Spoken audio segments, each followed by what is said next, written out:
Vamos falar agora sobre a ocorrência da água na subsuperfície e quais são as características do solo. Então, como eu falei para vocês inicialmente, uma parcela da água que precipita vai infiltrar. Essa água que infiltra, ela inicialmente vai ter uma região não saturada do solo, próximo à superfície, ela começa a preencher esses vazios dessa região não saturada e depois disso ela percola mais profundamente para alimentar o lençol freático, que seria o aquífero não confinado, ou então ela vai servir de recarga para um aquífero confinado. Então, qual é a diferença entre um aquífero confinado e um aquífero não confinado? Vocês estão vendo aí uma imagem que está mostrando exatamente que o aquífero confinado ele funciona como se fosse um tubo, né? Então ele vai ter uma rocha, vai ter aqui também uma rocha, outra entre duas rochas que são mais impermeáveis, e entre essas duas rochas impermeáveis existe uma rocha mais permeável. Então nessa rocha permeável você tem escoamento, então é como se fosse uma mangueira, né? Se você vai aprofundando essa mangueira no solo, cada vez ficando mais profunda, então você vai ter uma região que é uma região de recarga. Nessa região de recarga é onde a precipitação vai ocorrer, uma parcela dessa precipitação vai infiltrar e vai alimentar então esse início dessa mangueira, que seria aqui esse aquífero não confinado. Então vão existir poços, por exemplo, que a gente vai poder perfurar nesses aquíferos esses aquíferos confinados, que nós vamos definir esses poços como sendo os famosos poços artesianos. A gente já viu falar em poço artesiano, por exemplo, que é jorrante, né? Tem um poço Roseta no Piauí, que ele já desde 1972 que ele está jorrando, né? Porque não fecharam o poço, mas ele continua jorrando. Por quê? Porque como ele vai ter uma região de recarga muito mais elevada do que a cota onde ele se encontra, ali vai ter uma pressão suficiente para que ele possa jorrar. Então quem alimenta esse aquífero confinado? Quem alimenta esse aquífero confinado é o processo de infiltração na região de recarga, né? Nessa região inclusive ele é freático. Então ele vai estar sendo alimentado. Um segundo tipo de aquífero é exatamente o aquífero freático.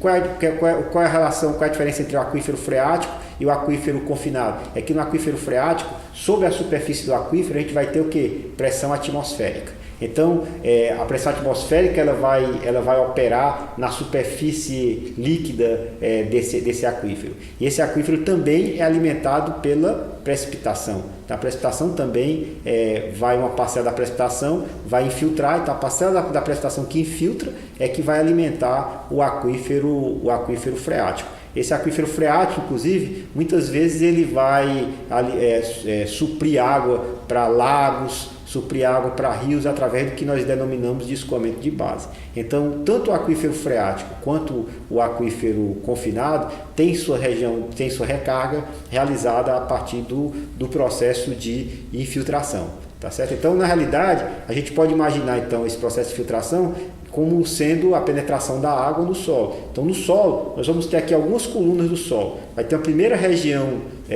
do solo, onde nós vamos ter, inclusive, a vegetação, as plantas, mais matéria orgânica, e onde, inclusive, uma parcela da água que vai estar disponível nessa primeira parcela do solo vai ser utilizada até para evapotranspiração. Outra faixa vai ter uma faixa intermediária de poros parcialmente vazios. Então, essa primeira aqui, normalmente, pode estar temporariamente só saturada, mas não vai estar sempre saturada. Depois disso a gente vai ter uma região mais profunda, onde a gente vai ter a região do solo saturado, que é onde vai acontecer fundamentalmente aquele escoamento do aquífero freático, e a gente vai ter uma transição entre essa região não saturada e a região saturada do solo, que é o que a gente chama de franja capilar. Porque os solos, como eles vão ter dentro deles canalículos muito pequenos que ligam os poros, a gente vai ter aqui um processo de ascensão capilar que vai existir da água nessa região. Então a gente vai ter aí uma região que vai ter ascensão capilar. Então, se a gente olhar um perfil de solo, é mais ou menos assim que vai se distribuir. A gente vai ter então no início uma região não saturada, embaixo uma região saturada e uma ascensão capilar numa região de transição entre essas regiões. Então a água, quando precipita, vai seguir um pouco esse caminho, tá certo? Então a gente aqui, nós vamos ter diferentes tipos de solo, tá certo? Vamos ter diferentes tipos de solo. Esses diferentes tipos de solo, do ponto de vista hidrológico, a gente vai depender muito das características do solo em função de algumas propriedades que o solo tem. Quais são essas propriedades que o solo tem que são importantes? O primeiro deles é a textura do solo, tá certo? Como é que se estrutura esse solo. Então a gente vai ter solos que vão ser solos arenosos, solos mais argilosos, solos mais com silt, solos mais com cascalho. Então esses solos eles vão ter estruturas bastante diferentes. Mas além da estrutura diferente, o mesmo tipo de solo, como a areia, por exemplo, ela pode ter diferente tipo de armazenamento de água, em função, por exemplo, do volume de vazios que esse solo tem.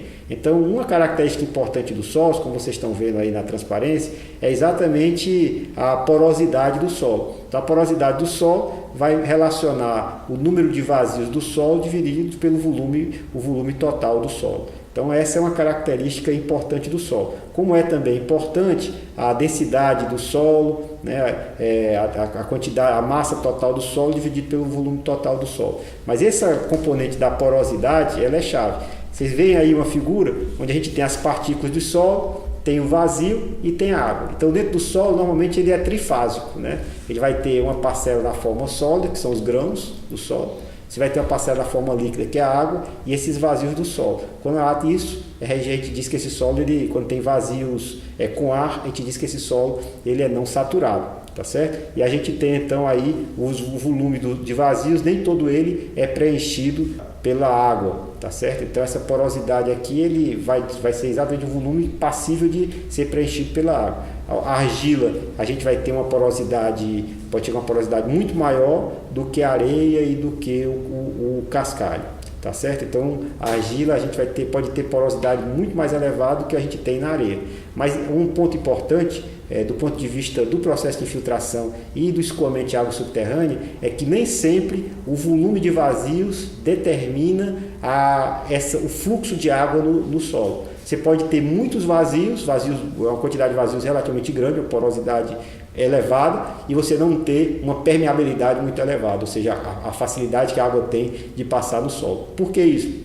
Porque para que haja permeabilidade, os vazios têm que estar o quê? Interconectados. Imagine uma quantidade muito grande de vazios, mas eles não estando interconectados. A água fica armazenada em um poro, mas não consegue passar pelo osso porque ela não tem exatamente a conexão para poder fazer isso. Então, não é só a quantidade de vazios que determina o processo, a permeabilidade que o solo tem. Vai depender também da estrutura e de como isso está conectado. Então, existem argilas que têm uma permeabilidade muito baixa, mas que podem encontrar 50%, 60% até de vazios, e a permeabilidade é baixa porque esses vazios não estão interconectados.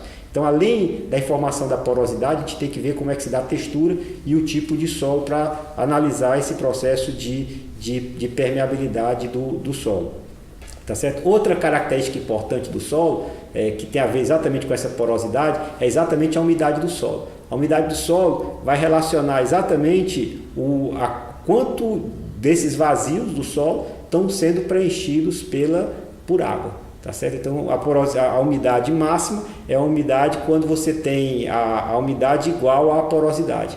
Quando todos os vazios do solo estão preenchidos com água, a umidade do solo ela é igual à porosidade. Então a umidade do solo vai variar entre 0 até o valor da porosidade do solo. E essa vai ser exatamente a umidade vai definir quanta água vai estar disponível para evapotranspiração, ou se o solo já tá saturado. E aí as características, inclusive do solo, em termos de tensão capilar que vai existir dentro do solo, né? Como é que vai se dar o fluxo da água dentro do solo, isso tem a ver muito, muito intensamente com a umidade do solo. Então essa é uma variável extremamente importante. Então existe uma classificação granulométrica dos solos. Vocês estudaram essa classificação granulométrica dos solos na disciplina de mecânica dos solos, vocês viram de forma detalhada isso lá com os colegas da geotecnia, né? E essa matriz de classificação do solo é relevante para a gente porque em função dela a gente vai ter condições de obter